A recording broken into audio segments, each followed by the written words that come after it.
Jusqu'à 13h30, les midis de culture. Géraldine Mosna-Savoie. Place à la rencontre. Aujourd'hui, mon invitée est dessinatrice et autrice. Pour la presse, mais pas que. Pour les adultes, mais pas que. En tout cas, dans la bande dessinée, ça c'est sûr. Quoique, on pourrait aussi dire qu'elle œuvre dans ce qu'on appelle le roman graphique, ou ce qu'on pourrait appeler le roman dessiné. Car ouvrir un de ses albums, c'est autant lire que regarder. Et si vous avez lu Gemma Bovary, qui l'a révélé au public français, ou Tamara Drew, vous l'avez forcément remarqué. Comme vous avez aussi remarqué qu'on s'y moque autant qu'on compatit des écrivains, des amoureux, des bourgeois, des ados, à Londres ou dans la campagne normande. Comme vous avez peut-être aussi remarqué que ces personnages ont toujours cette tendance à espérer, imaginer, fantasmer, bref, à prendre leur désir pour la réalité jusqu'à l'accident bête.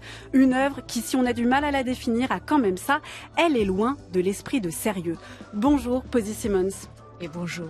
Bienvenue dans les Midis de Culture. Et bonjour à vous, Florence Roucouconon. Vous allez être pour nous ce midi la voix française de notre invitée. Alors, Posy Simmonds, vous avez remporté en janvier dernier au Festival de la BD d'Angoulême le Grand Prix pour l'ensemble de votre œuvre. Une exposition vous est consacrée au Centre Pompidou jusqu'au 1er avril. Posy Simmonds, dessiner la littérature. Est-ce que vous vous prenez au sérieux maintenant avec tous ces prix et cette reconnaissance ? C'est extraordinaire. J'étais vraiment époustouflée d'avoir gagné le prix. Et pour moi, d'avoir une exposition au Pompidou, aux bibliothèques là, je ne pourrais pas être plus ravie. C'est vrai, pour vous, les prix, c'est une forme de reconnaissance, comment dire, d'attestation de votre validité, de votre succès, de ce que vous avez apporté à la bande dessinée ?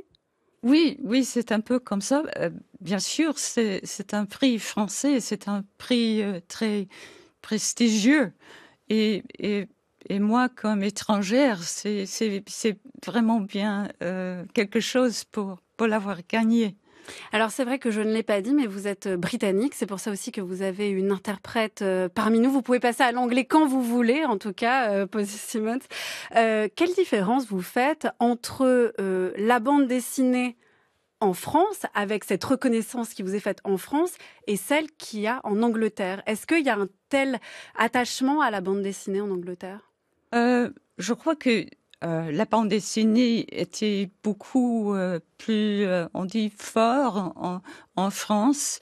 Je me rappelle que j'étais vraiment frappée. Il y a 20 ans, 30 ans, quand je suis allée à Paris, et dans Fnac, j'ai vu des adultes en train de lire des albums, et par terre, il y avait des enfants. Et aussi, on peut acheter de la bande dessinée au supermarché. Et ça n'existait pas en Angleterre. Mais maintenant, je crois qu'en Angleterre, ça grandit beaucoup. Il y a des festivals, il y a des shops, des magasins pour les comics. Mais vraiment, Angoulême et bande dessinée en France, c'est quelque chose, c'est plus grand. So, how's the news shone on you, Greg? I've been pretty distracted most recently by those delicious cookie things that Beth brought around this afternoon. Oh, yes. Of course, we call them biscuits here. C'est le paradis. Moi, je rêverais d'être déconcentré. 10 pages chaque jour, par tous les temps. Ouh, c'est angoissant. 10 pages, comment vous faites, hein? Oh, Greg, je n'ai pas la prétention de vous donner des conseils. C'est marrant, je viens de lire un de vos bouquins au lieu de travailler à mon sujet et j'ai trouvé ça très honorable. Je vois. Qui est-ce? C'est Tamara Drew. Ah non, voyons. Andy me l'a présenté. Ça alors, elle est métamorphosée. Elle sait faire le nez. Qu'est-ce que ça la change? Andy a dit la même chose. Pauvre Tamara. Elle a toujours l'air si triste. Elle t'aidait à laver la voiture, hein, Nicolas? Oui, quand elle était gamine. La vie de famille devait lui manquer après le départ de son père. C'est la Tamara Drew qui écrit des chroniques le week-end? Elle écrit dans un quotidien aujourd'hui. Oh! Qu'est-ce qu'elle a pu nous bassiner avec sa rhinoplastie? Il faut dire qu'elle avait une truffe de concours. Ouais. Elle est vraiment boudinée dans ce short. Elle va attraper une mycose. Voilà un extrait de Tamara Drew, le film de Stephen Frears qui est sorti en 2010 et qui est une adaptation de votre bande dessinée Posy Simmonds, Tamara Drew, parue en 2007. On peut dire que cette BD, avec aussi Gemma Bovary, qui est parue en 1999, vous avez été mondialement connue, pas seulement en France, pas seulement en Angleterre où vous y étiez déjà, mais vraiment dans le monde entier. À votre avis, qu'est-ce qui a plu dans ces deux bandes dessinées, Gemma Bovary et Tamara Drew? Aux Français ou au monde Au monde entier. Je crois que toutes les histoires, ça se passe à la campagne et je crois surtout pour les Anglais, la campagne après la révolution industrielle, c'est quelque chose idyllique qu'on peut devient pur et tous nos péchés sont pardonnés. Et je crois que en France, surtout parce que c'était mon histoire était basée sur le grand roman de Flaubert. Et je crois comme ça a attiré l'attention.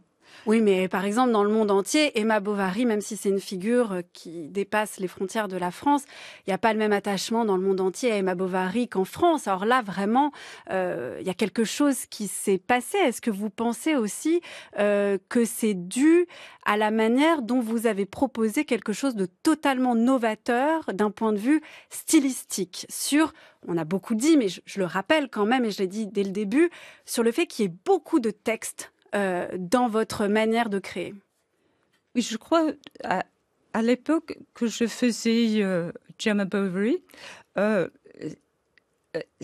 l'histoire est parue pour la première fois en feuilleton dans le journal The Guardian.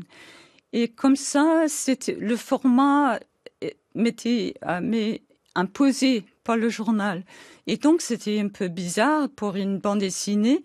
C'était 3 colonnes de largeur par la longueur de la page. Alors, c'était un format un peu girafe. Et aussi, on m'a donné... sauf que 100 épisodes. Donc, il y a beaucoup d'histoires de bourrées dans les épisodes. Et pour ça que j'ai écrit beaucoup de narration. Et à cette époque, j'étais pas très consciente du format des bandes dessinées en France. Oui, c'est-à-dire que, voilà, c'est ça. On revient sur la différence entre l'Angleterre et la France. C'est qu'en France, on a une culture de la BD qui est liée aux cases, aux bulles. Or, vous, quand vous avez commencé à dessiner Posy Simmonds, vous n'aviez pas conscience de ça. Vous avez dit, je vais faire de la bande dessinée sans savoir que c'était comme ça, en fait. Oui, c'est parce que j'ai toujours travaillé pour la presse. Et quand j'ai commencé le monde comics et le monde dessiné pour la presse étaient des sphères tout à fait différentes.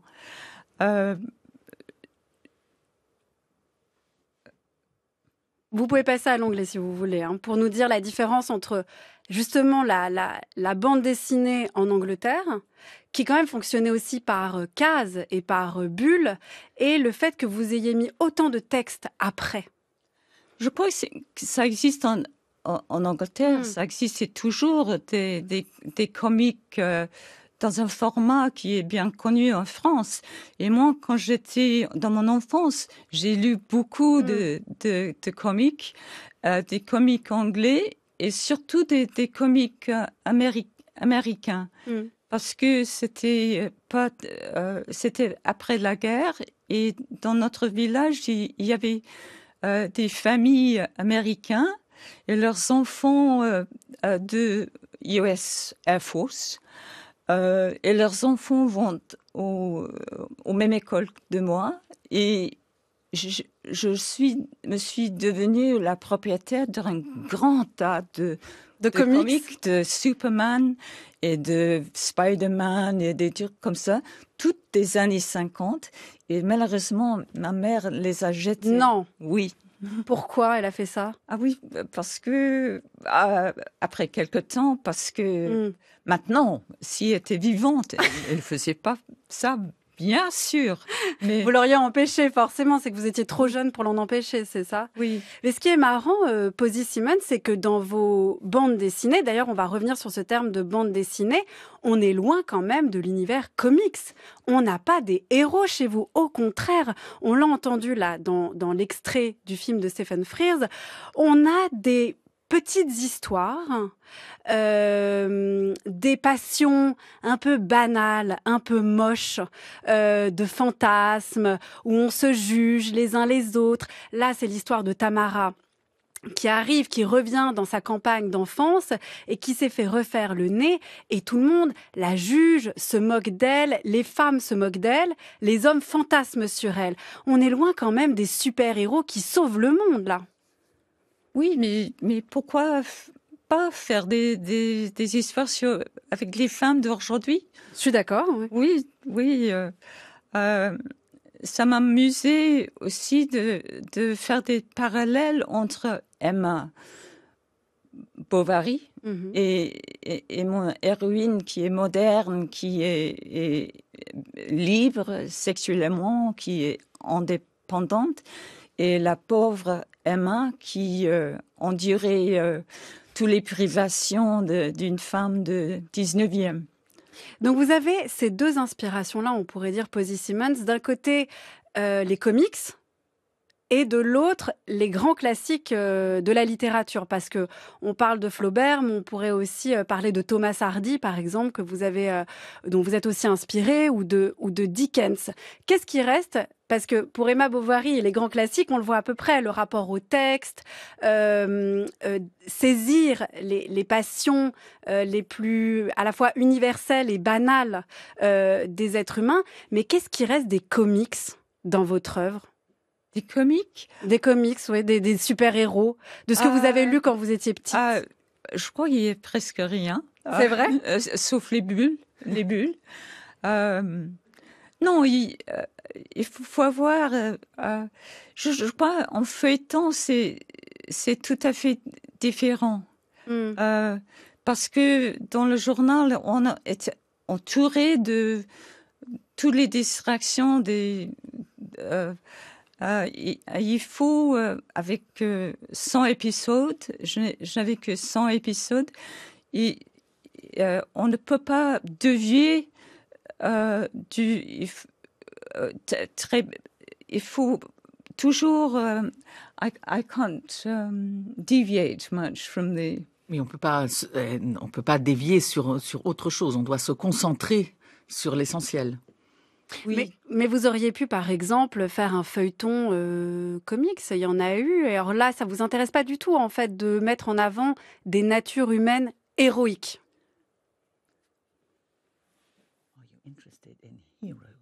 In heroes. Oui, absolument. Je crois peut-être dans le roman prochain, il y a un héros. Un héros comment? Un jeune homme. Ah, un jeune homme? Un jeune homme, mais il y a des femmes aussi. Ah oui, quand même. Oui. Parce qu'il faut aussi signaler autre chose, c'est que la plupart de vos héros, qui sont un peu banals, sont des femmes. Oui, mais pourquoi pas? Parce que je sais pas si les hommes sont... on demande aux hommes pourquoi vous avez écrit des histoires sur des héros, des hommes. On pense à Astérix, il y a plein d'hommes. Oui, c'est vrai. Les hommes écrivent sur des hommes et on leur pose pas la question. Oui, mais ça a été quand même aussi, au-delà de rajouter beaucoup de textes dans vos albums, ce qui était une nouveauté, qui a été vu comme une nouveauté, vous avez aussi accordé une large place aux femmes, ce qui n'était pas tant fait que ça. C'est-à-dire, on pourrait penser à Claire Bretécher en France, mais sinon, c'est effectivement les femmes gravitent autour des hommes plutôt que l'inverse. Je crois que le monde de comique, c'était toujours un monde masculin, un milieu très masculin, un bastion masculin. Et donc, je suis très heureuse de faire partie des femmes qui a désormais infiltré ce bastion. Est-ce que vous pourriez dire, Posy Simmonds, que vous avez introduit non seulement une nouvelle manière de créer, mais aussi des problématiques qu'on ne lisait pas avant, c'est-à-dire des questions sur les femmes, sur la contraception, sur la manière dont elles sont traitées, sur leur place. Je pense notamment à votre première bande dessinée True Love, qui vient de paraître en France, où on suit Janice, très attachante, et qui est la secrétaire donc d'un homme, et qui, à un moment donné, le surprend, et imagine qu'il est amoureux d'elle. Est-ce que vous pensez qu'en mettant ce type d'histoire en avant, vous avez changé aussi, pas seulement une manière de dessiner, mais aussi une manière de mettre en avant des histoires qu'on ne voyait pas auparavant? Et je crois que la différence avec True Love était que avant ça, je faisais une vraie bande dessinée tous les semaines pour le journal, qui était d'un format assez classique. C'était un mi-page, mais il y avait 3 cases. Et c'était avec des bulles, pas beaucoup de narration. Et c'était comment j'étais invitée de faire ce feuilleton. Et le format était très bizarre. Je me demandais quand je l'ai vu, qu'est-ce qu'on peut faire avec ça. Mais après quelque temps, j'ai appris comment mieux maîtriser l'info, celle qui allait en texte et celle qui va en image. Comment vous avez appris à faire ce choix entre ce qui va en image et ce qui va en texte?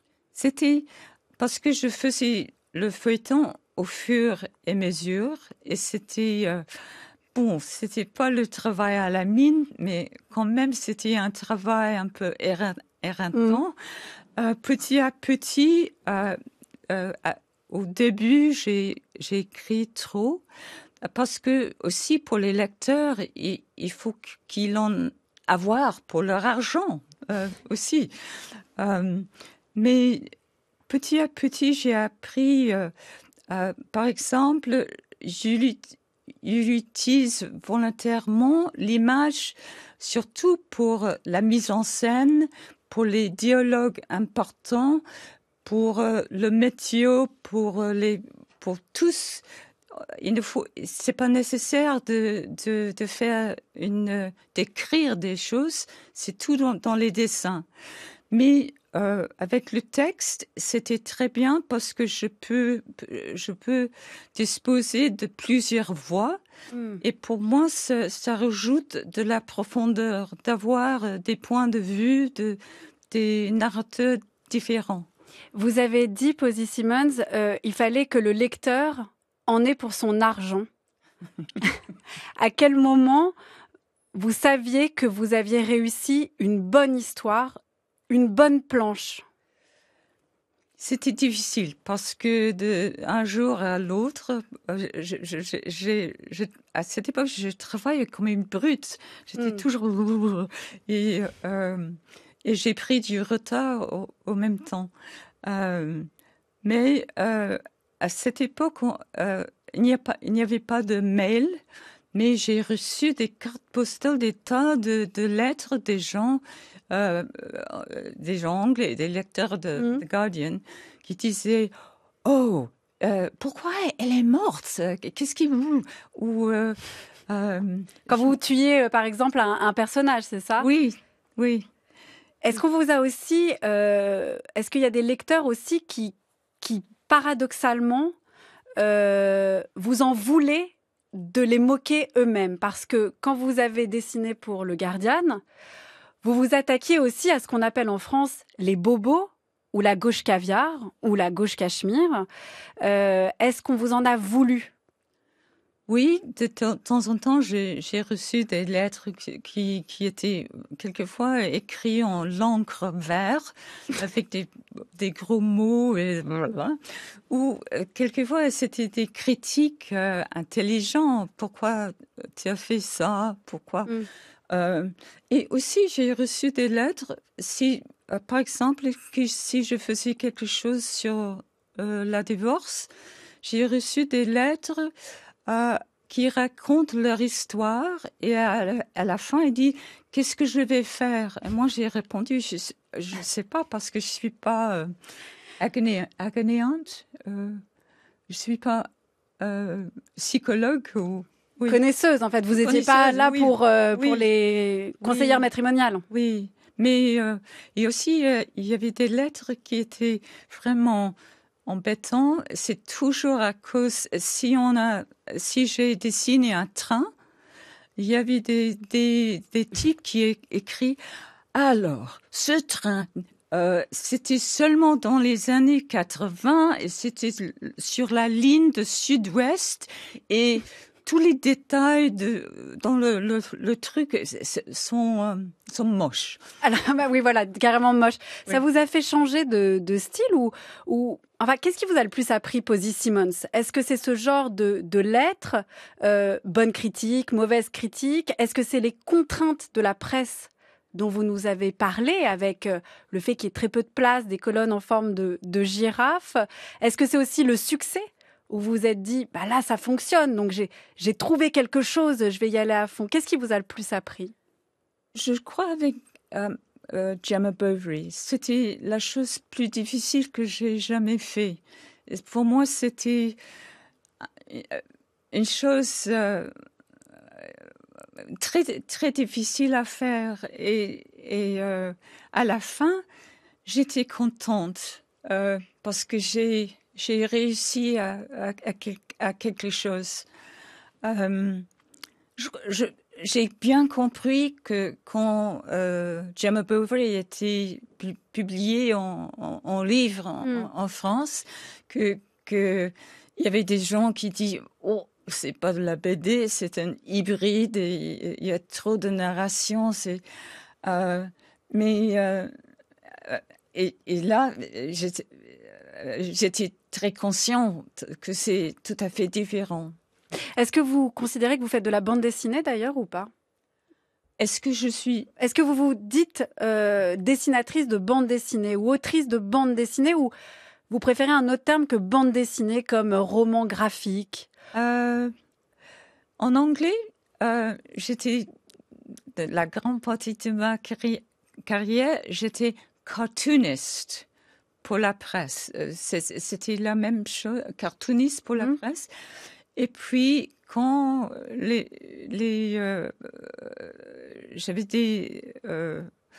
quand Gemma Bovary était publiée en livre, moi, je suis devenue graphic novelist. Oui. Vous avez pris en galon, mais vous préférez quoi, vous? Cartooniste? Cartooniste, oui. Oui, écrivain et cartooniste. Écrivaine. 12h, 13h30, les midis de culture. Géraldine Mosna-Savoie. Moi, j'aime les chats, mais j'ai utilisé les chats simplement comme véhicule de dire quelque chose du point de vue des humains. Parce que si j'essaie de dire les mêmes choses avec les dessins des êtres humains, je peux peut-être vendre 1000 copies de le livre. Mais si c'est déguisé comme chat, c'est garanti, je peux vendre 5000 copies. C'est ça, c'est uniquement une question d'économie, là. Mais point de vue des cochons, pour moi, c'est absolument différent parce qu'il y a beaucoup de gens qui disent, bon, c'est joli comme dessin de cochon. Et pour moi, c'est pas un dessin de cochon, c'est une situation. Mais peut-être que c'est peu obscur, mais les dessins satiriques sont obligatoirement symboliques, peu obliques. Parce que si on essaie de dire des choses, on essaie de dire des choses pas avec un marteau, mais peut-être avec je sais pas, quelque chose de beaucoup plus léger, beaucoup plus peut-être intelligent. La voix de Ronald Searle, c'était sur France Inter en 1968. Pour ceux qui ne le connaissent pas, Ronald Searle, il est dessinateur de presse, illustrateur britannique. Il a été très productif dans les années 50 et 60. Vous l'avez découvert quand vous lisiez Punch, c'est ça? Oui, je lisais Punch à 3 ans. Pas lisais, mais... Ah oui, là, vous me faites peur. À 3 ans, vous lisiez? Non, Non, je lisais pas, mais il y avait des grands volumes de Punch. Et c'était presque par terre dans la bibliothèque. Je les ai... Ils étaient très lourds, mais il y avait beaucoup de cartoons dedans et des choses... et à cette époque, parce que c'était des punchs quelquefois du temps 19e et puis des années 30. Donc il y avait beaucoup de choses de politique avec Mussolini et Hitler. Ça j'ai pas lu. Mais il y avait toujours... s'il y avait une image, il y avait toujours de la lecture en bas. Et pour moi, quand j'ai commencé à dessiner, j'avais toujours je dessine quelque chose et puis j'écris quelque chose dessous. Ah, c'est pour ça que vous avez tant de textes aussi dans vos bandes dessinées, Posy Simmonds. Ronald Searle dit dans cette archive qu'il dessine des animaux, il parle notamment des cochons, pas tant pour parler d'eux que pour montrer, révéler une situation. En fait, que le principe de la satire, c'est de dénoncer une situation. C'est moi qui emploie le terme dénoncer, lui ne l'emploie pas. Est-ce que vous direz, Posy Simmonds, une autrice satirique? Est-ce que vous faites de la satire? Oui, je crois. Je crois, chez le Guardian, c'était pas... j'étais demandé de refléter les lecteurs, la vie des lecteurs, pas forcément des choses politiques, parce qu'il y avait 2 personnes qui faisaient des choses sur l'actualité et la politique. Et le politique. Ronald Searle, c'était aussi quelqu'un de mon enfance que j'ai adoré. Mes parents avaient ces livres et après c'était sur le shelf, le étagère un peu plus grand. J'étais plus grand et j'ai pris ces livres.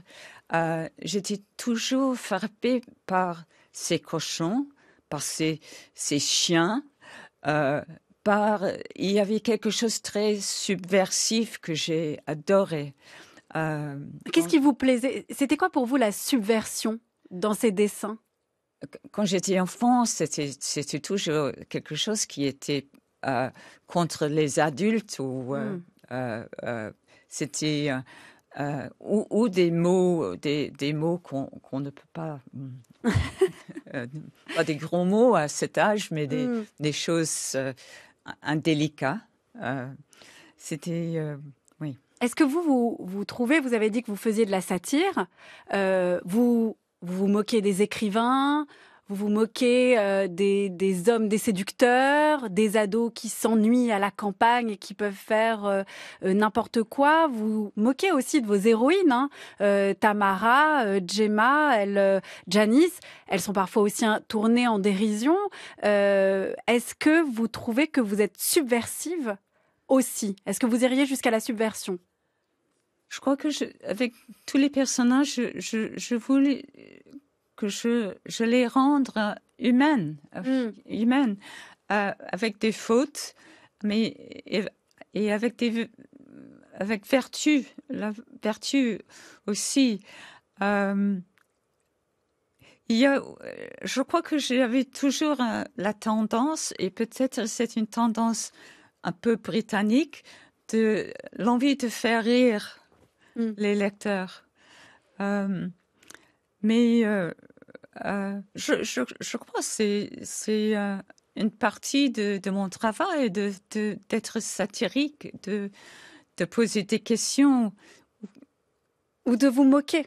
Et de moquer aussi. Comment vous faisiez la limite? Non, déjà, une autre question en fait. Comment vous saviez que vous étiez drôle? Comment vous pouviez être sûr d'être drôle? À quel moment vous disiez c'est drôle? Je demande à mon mari. Ah oui.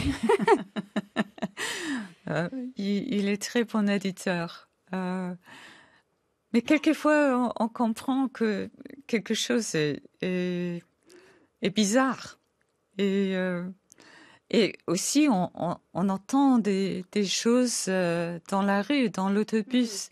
Quand je faisais des recherches pour les ados dans Tamara Drew, il y avait des ados, des filles sur le bus tous les après-midi qui hurlent dans leur mobile.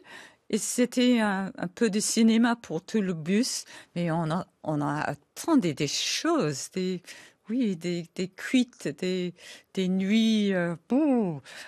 C'était, je sais pas si c'était la vérité, mais si c'était pour nous, mais des choses un peu choquantes. D'ailleurs, dans les histoires que vous écrivez, Posy Simmonds, que ce soit dans des formats longs ou courts, il n'y a jamais véritablement de morale. Vous ne faites pas la morale, vous n'avez pas des choses à dire. Alors que Ronald Searle, quand on l'a entendu dans l'archive, disait qu'il voulait dire des choses d'une situation, dire des choses. Est-ce que vous voulez dire des choses? Oui, mais je voulais dire des choses, mais dans l'histoire, que c'est un peu caché. Je n'aime pas battre les lecteurs avec un moral, mais dans le cas de Tamara Drew, qui est basé sur Loin de la foule déchaînée de Thomas Hardy, il était un moraliste. Et il y avait quelque chose de très sombre dans ces romans, et j'ai emprunté un peu de ça, de son moralisme. Et pour dire quoi, là, à ce moment-là? Vous étiez moral sur quoi dans Tamara Drew? Sur les écrivains qui se prennent au sérieux? Pas ils étaient des écrivains, mais c'était dans la campagne où c'était une retraite pour les écrivains, c'était dans la campagne qui aurait été idyllique pour tout le monde, mais qui ne l'est pas forcément pour les jeunes filles qui habitent là, les locaux, qui s'ennuient, parce qu'il n'y a pas de bus, il y a tous les fermes, tous les manoirs et tout ça sont devenus des maisons luxueuses, secondaires, et pour eux, ils habitent sûrement des council houses, des maisons de lotissement. Oui. Résidentielles. Oui. Des résidences. Oui. Qu'est-ce qui vous fait écrire, Posy Simmonds? Parce que pour avoir cette veine satirique, il faut que quelque chose nous énerve un peu, non? Ou qu'on ait envie de le dire? Ou est-ce que c'est quelque chose qui vous amuse? J'ai pas tout à fait compris ce que vous avez demandé, est-ce que vous écrivez parce que vous avez remarqué quelque chose qui vous énerve et que vous voulez le critiquer, vous en moquer, ou est-ce que vous écrivez sur une chose qui vous amuse et vous voulez que tout le monde en rit? C'est les deux.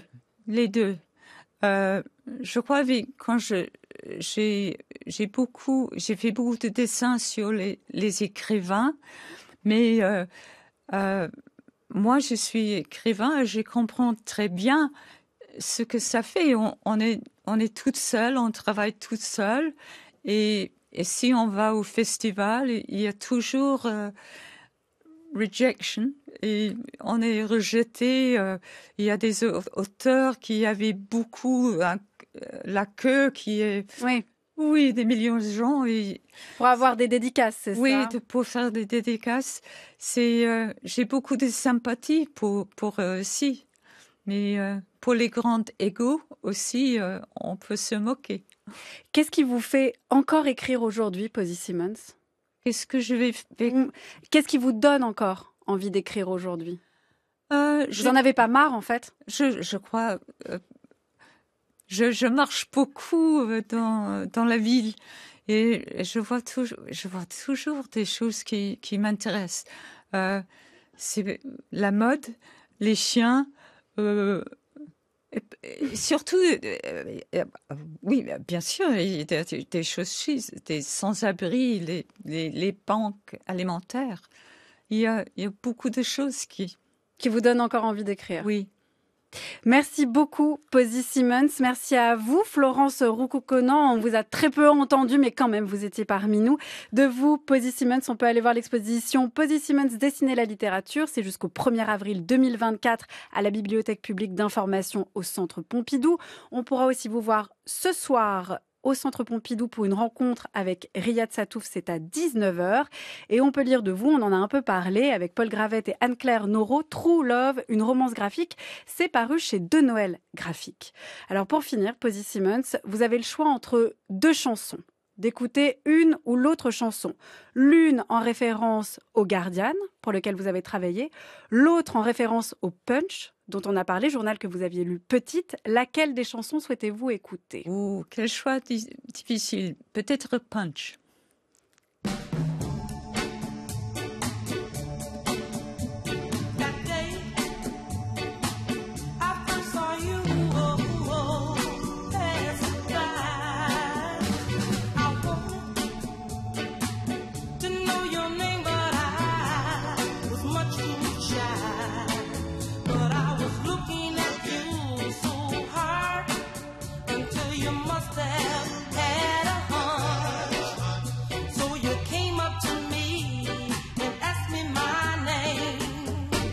You beat me to the punch that time. You beat me to the punch.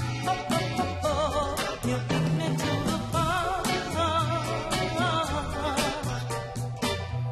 Oh, after I hadn't known you for what seems like a long, long time, I wanted to ask you, would you please be mine whenever you came around? My heart would pound, so you must have had a hunch. So you came up to me and asked me to be yours. You beat me to the punch. Encore merci à vous, Posy Simmonds, et un merci à toute l'équipe des Midis de Culture qui sont préparés tous les jours par Anaïs Isbert, Zora Vignier, Laura Dutèche-Pérez, Cyril Marchand, Théa Corler et Aïssatou Ndoye. Réalisation Nicolas Berger, prise de son Sébastien Royer. Pour réécouter cette émission, rendez-vous sur le site de France Culture à la page des Midis et sur l'application Radio France.